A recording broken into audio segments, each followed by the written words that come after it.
बिस्मिल्लाहिर्रहमानिर्रहीम। नाज़रीन अस्सलाम वालेकुम, मैं हूँ इमरान वसीम। नाज़रीन, प्रोग्राम का आगाज़ एक अफ़सोसनाक ख़बर से करेंगे। चैनल 5 की ख़ातून रिपोर्टर सदफ़ नईम, जो साबिक़ वज़ीर आज़म इमरान ख़ान के लॉन्ग मार्च को जो जुमे के रोज़ लाहौर लिबर्टी चौक से इस्लामाबाद की जानिब रवा हुआ था, उसको रिपोर्ट करते हुए, उसको कवर करते हुए इमरान ख़ान साहब के कंटेनर के नीचे आके अपनी ज़िंदगी की बाज़ी हार बैठीं।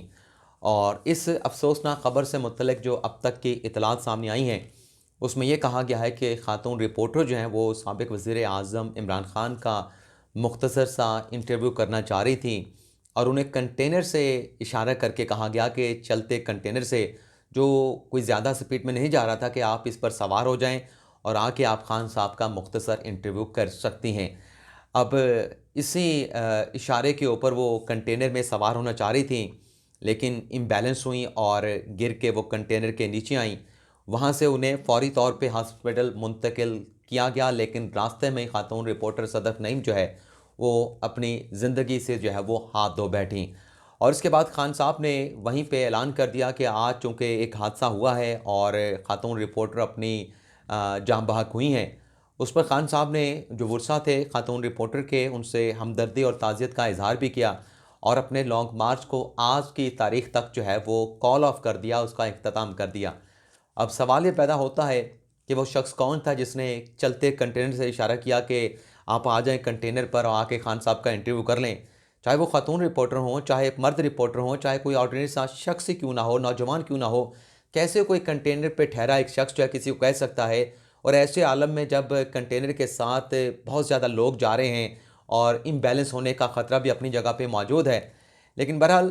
खातून रिपोर्टर से मुतल्लिक़ ये इत्तलात भी सामने आई हैं कि उनके 3 बेटियां हैं, तीनों कमसन हैं। अब वालदा तो चली गई, खातून रिपोर्टर तो दुनिया से चली गईं। अब बच्चों का क्या बनेगा? कौन पालेगा? कौन पोसेगा?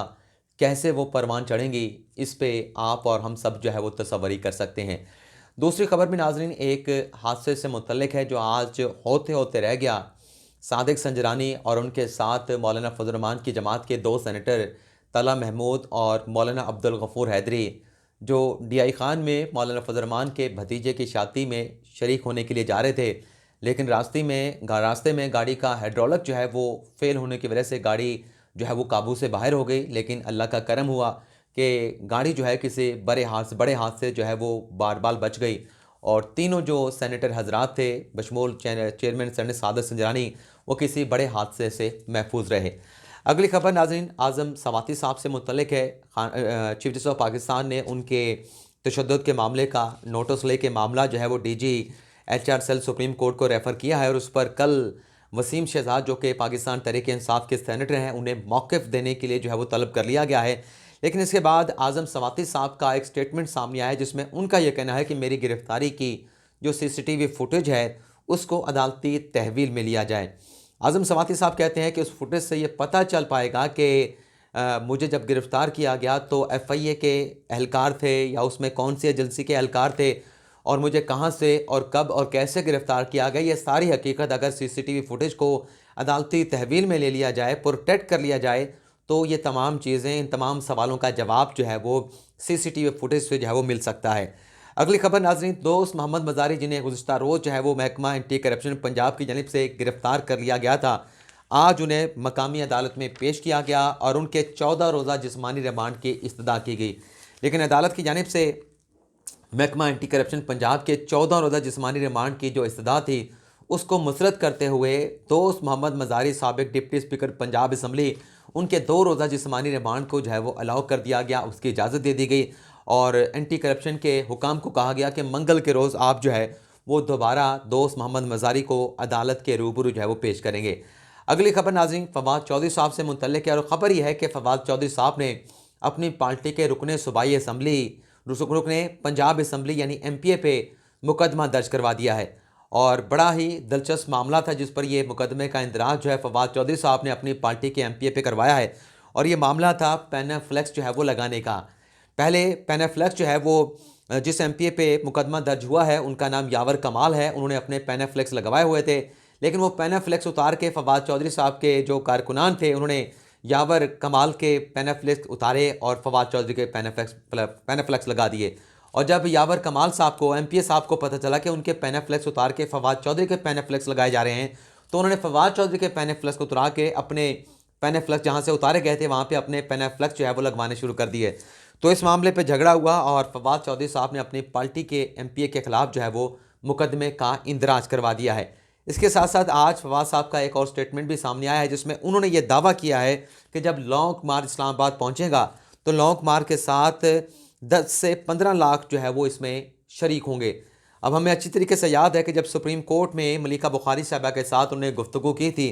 तो वहाँ पे फवाद साहब ने कहा था कि 20 से 25 लाख जो है वो इमरान खान के लॉन्ग मार्च में अवाम जो है वो शरीक होंगे, लेकिन आज वो तादाद कम करके फवाद चौधरी साहब ने उसे 10 से 15 लाख बताई है। अब एक्चुअल में कितने लोग आते हैं, एक फवाद साहब की वीडियो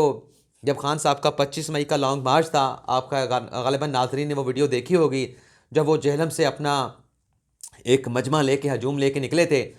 तो वो वीडियो सोशल मीडिया पे बहुत ज़्यादा वायरल हुई थी और फवाद भाई उसमें कह रहे थे कि देखें मेरे साथ अवाम का जमे गफ़ीर है, लाखों की तादाद में हमारे साथ लोग हैं, लेकिन यहाँ पे कंटेनर लगा के जो है वो रास्ता बंद कर दिया गया है, हमें इस्लामाबाद जाने नहीं दिया जा रहा।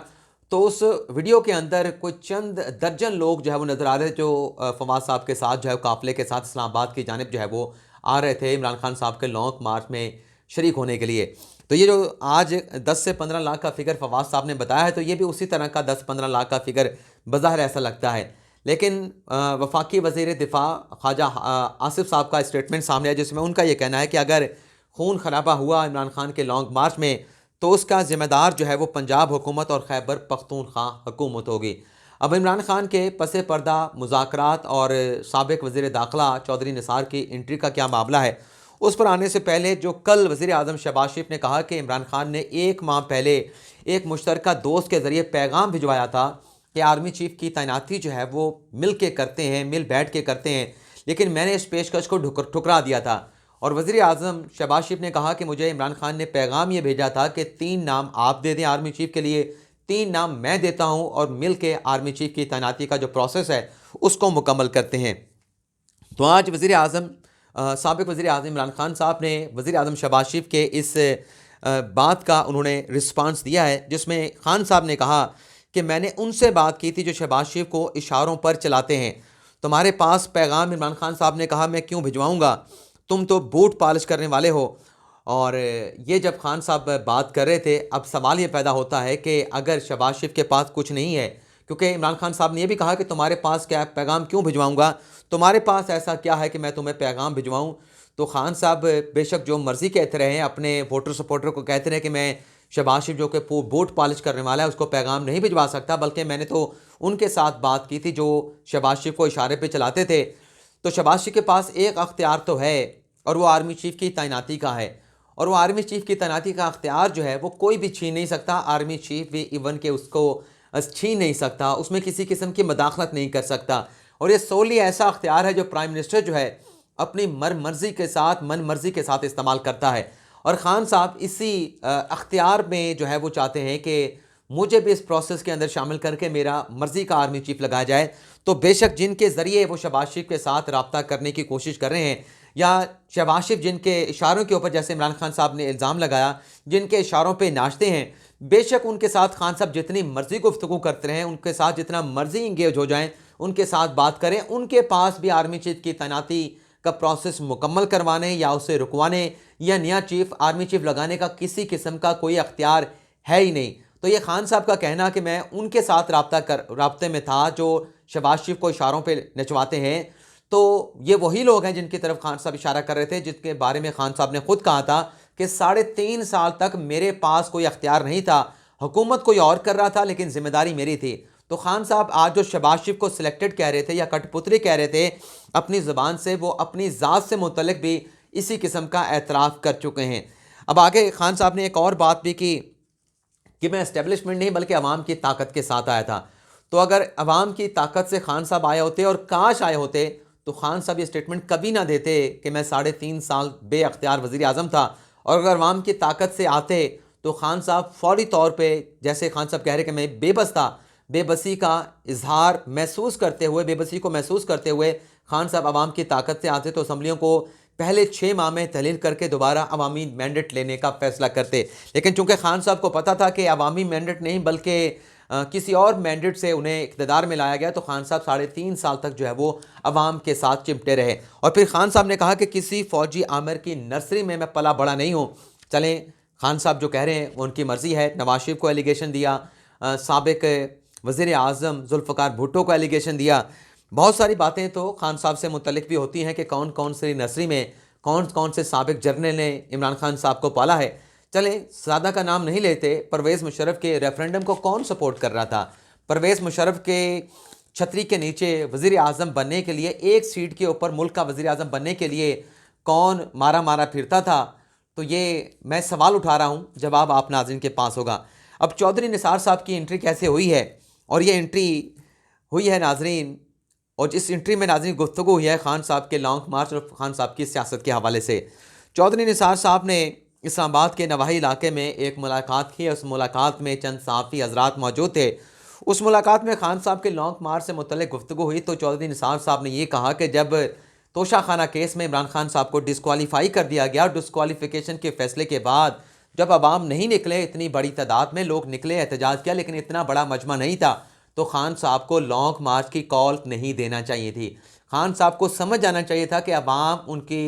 कॉल के ऊपर बाहर नहीं निकलेंगे, लॉन्ग मार्च के लिए बाहर नहीं निकलेंगे। और साथ में चौधरी निसार ने इमरान खान साहब के लॉन्ग मार्च के ऊपर भी सवाल उठाया कि ये कैसा लॉन्ग मार्च है जो शाम में शुरू होता है और रात होने से पहले ख़त्म हो जाता है। ऐसा लॉन्ग मार्च चौधरी निसार ने कहा कि मैंने अपनी ज़िंदगी में नहीं देखा। अगर लॉन्ग मार्च करना है तो उस रास्तों में रोकना, जहाँ पे रोकना पड़े, खैमे लगा के लोग वहाँ पे मौजूद रहें। खान साहब वापस आ जाते हैं, लोगों को कोई पूछने वाला नहीं होता कि कौन कहाँ पे रहेगा, खाना कौन देगा, रिहाइश कौन देगा। वो बेचारा अगर किसी मुल्क के दूसरे हिस्से से आया है और वो खान साहब के लॉन्ग मार्च के साथ जा रहा है तो वो रात कहाँ गुजारेगा? ऐसा कोई इंतज़ाम, ऐसा कोई लॉन्ग मार्च जो है मैंने अपनी तारीख़ में नहीं देखा। अब खान साहब के पसे पर्दा जो मुज़ाकरात का मामला है,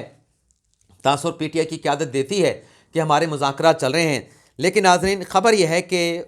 उनका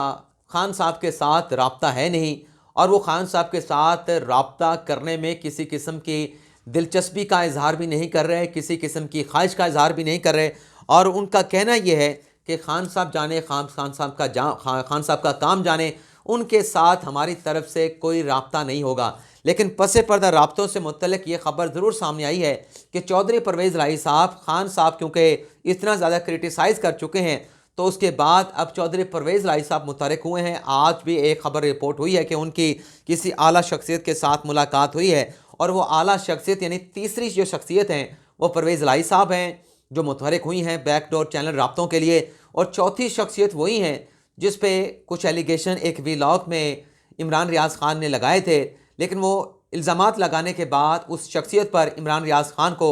अपना वो जो वीलॉग था उस पर वजाहतें, अगले वीलॉग में जो है वो वजाहतें, सफाइयाँ जो है वो पेश करना पड़ी थी। तो ये नाज़रीन